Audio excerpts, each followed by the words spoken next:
Hello everyone, welcome back to my reading of Horrid Henry, Ghosts and Ghouls for Halloween. Ooh, so scary. That's not scary at all, but anyway. Alright, today's story, Horrid Henry and the Bogey Babysitter.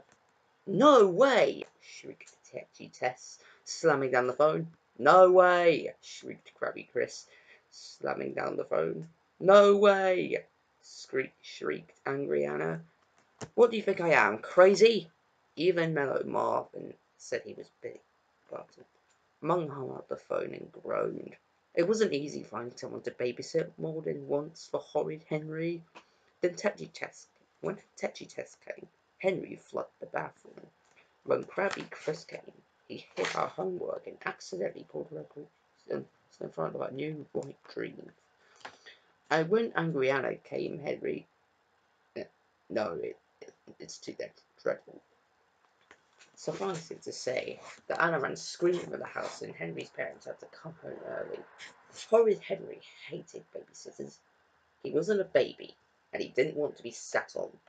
Why should he be nice to some ugly, snot-up, bossy teenager who'd hold the TV and pick on Henry's biscuits? Parents should just stay at home where they belonged, thought Horrid Henry, and now it looked like they would have to. Ha! His parents were mean and horrible, but he'd had a lot of practice managing them. Babysitters were unpredictable. Babysitters were hard work, and by the time you'd broken them in and shown them who was boss, for some reason they didn't want to come anymore. The only good babysitters let you stay up all night and eat sweets until you get sick. Sadly, Horrid Henry never got any of those. We have to find a babysitter, wailed Mum. The party is tomorrow night. I've tried everyone, but who else is there? There's got to be someone, said Dad. Think, Mum thought, and Dad thought. What about Rebecca? Said Dad. Horrid Henry's heart missed a beat. He stopped drawing moustaches on Perfect Peter's school pictures. Maybe he'd heard wrong. Oh, please, not Rebecca. Not Rapid Rebecca. What did you say? Asked Henry. His voice was quavered. You asked me, said Dad. Rebecca. No! Screamed Henry. She's horrible. She's not horrible, said Dad. She's just strict. There's no one else, said Mum grimly. I'll go phone Rebecca. Ah, she's a monster, wailed Henry. She made Ralph go to bed at 6 o'clock. I like going to bed at 6 o'clock, said Perfect Peter. After all, growing children need their rest. Horrid Henry growled an attack. He was the creature from the Black Lagoon, dragging the foolish mortal down to a watery grave. Hey! Squealed Peter. Henry pulled my hair. Stop being horrid, Henry, said Dad. Mum's on the phone. Henry prayed. Maybe she'd be busy. Maybe she could say no. Maybe she'd be dead. He heard all about Rebecca. She made Tough Toby get in his pajamas at 5 o'clock and made him do all of his homework. She unplugged the Dizzy case completely. She'd even made Moody Margaret wash the floor. No doubt about it. Rapid Rebecca was the toughest teen in town. Henry lay on the rug and howled. Mum shouted into the phone. You can? Oh, that's great, Rebecca. No, that's just the TV. Sorry for the noise. See you tomorrow. No! Wailed Henry. Ding dong. I'll get it, said Perfect Peter. He skipped over to the door. Horrid Henry flung himself onto the carpet. I don't want to have a babysitter, he wailed. The door opened. In walked the biggest, meanest, ugliest, nastiest looking girl that Henry had ever seen. Her arms were enormous. Her head was enormous. Her teeth were enormous. She looked like she ate elephants for breakfast, crocodiles for lunch, and snacked on toddlers for tea. What have you got to eat? Snarled Rapid Rebecca. Dad took a step back. Help yourself to anything in the fridge, said Dad. Don't worry, I will, said Rebecca. Go home, you witch! Howled Henry. Bedtime is 9 o'clock, shouted Dad, trying to be heard above Henry's screams. He edged his way carefully past Rebecca, jumped over Henry, dashed out the front door. I don't want to have a babysitter, shrieked Henry. Be good, Henry, said Mum weakly. She stepped over Henry and escaped from the house. The door closed. Horrid Henry was left alone with ragged Rebecca. He glared at Rebecca, and Rebecca glared at him. I've heard all about you, you little creep, growled Rebecca. No one bothers me when I'm babysitting. Henry stopped screaming. Oh, yeah, said Henry. We'll see about that. Horrid, rapid Rebecca bared her fangs. Henry recoiled. Perhaps I'd better keep out of her way, he thought, and then he slipped into the sitting room and turned on the telly. Ah, Mutant Max! Hooray! How bad could life be when a brilliant program like Mutant Max is on? He'd enjoy Rebecca as soon as it was over. But then Rebecca started in the room and snatched the clicker. Zap! Do-da-do-da-dee, do-da-da-do-da. Tangoed some horrible spangly dancers. Hey, said Henry, I'm watching Mutant Max. Tough, said Henry. I'm watching ballroom dancing. Snatch. Poor Henry grabbed the clicker. Zap. And it's mutants, snatch, zap. Do da do da do da do da da do da da da do da. Horrid Henry tangled around the room, gliding and sliding. Stop it, muttered Rebecca. Henry shimmered back and forth in front of the telly, blocking her view and singing as loud as he could. Da-do, da-do-do, yeah, warbled Henry. I'm warning you, hissed Rebecca. Purple Peter walked in.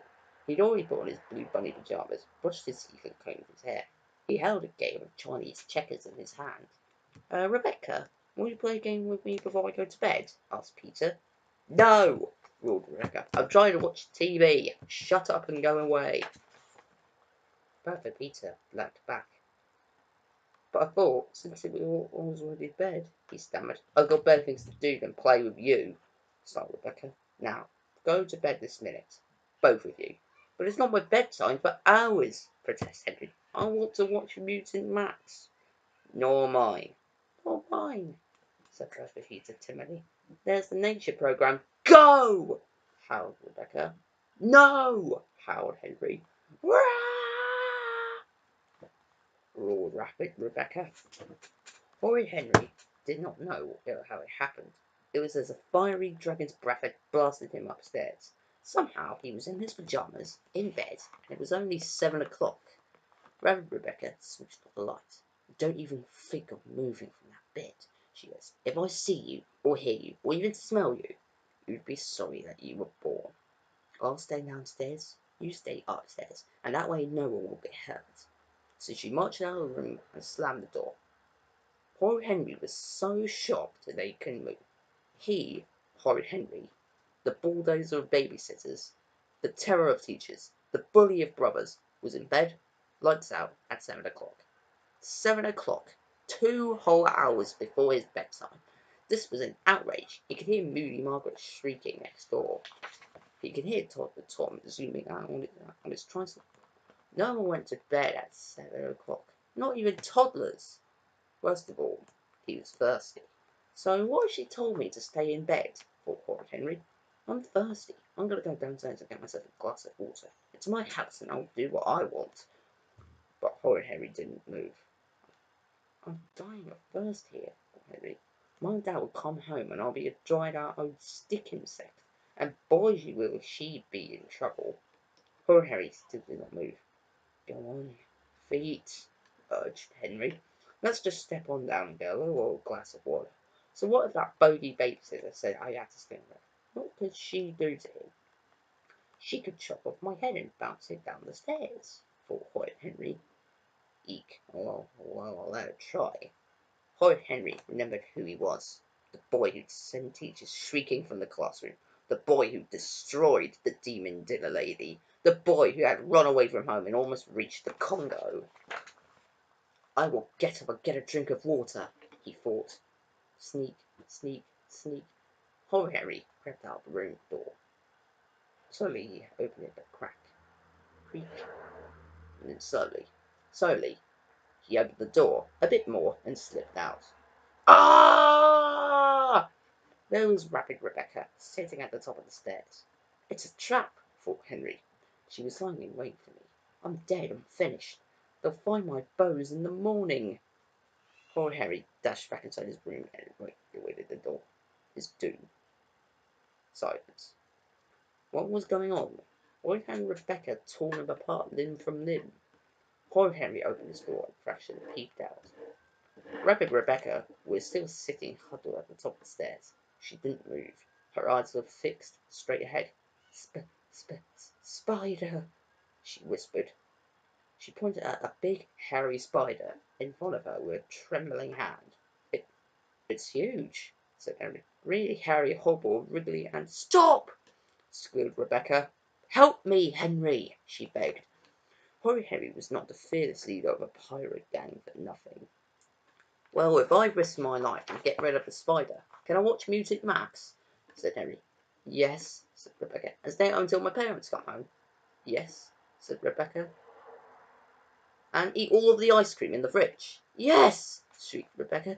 Just get rid of that. That deal, said Horrid Henry. He dashed to his room and grabbed the jar. Rapid Rebecca hid her eyes as Henry scooped at the spider.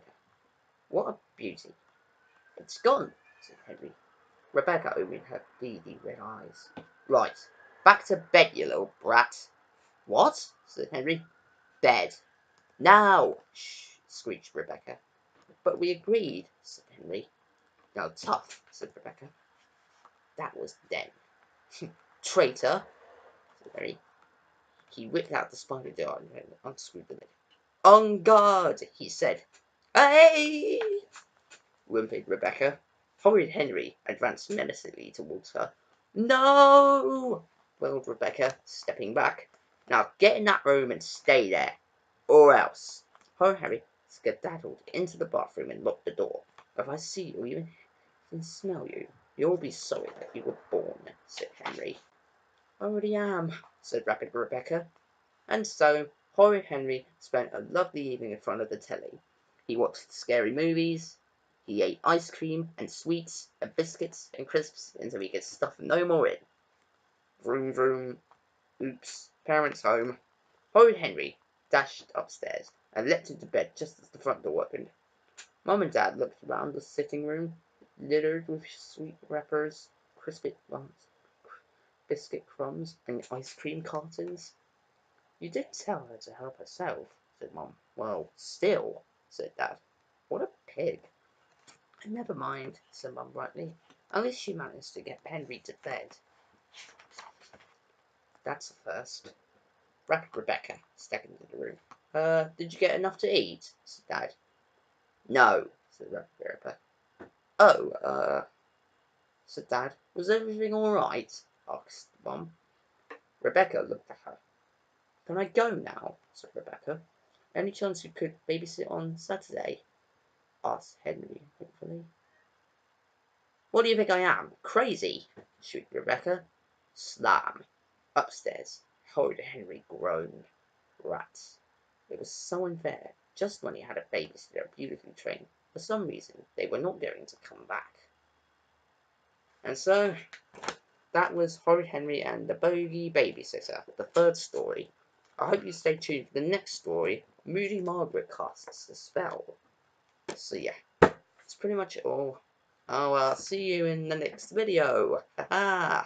Bye.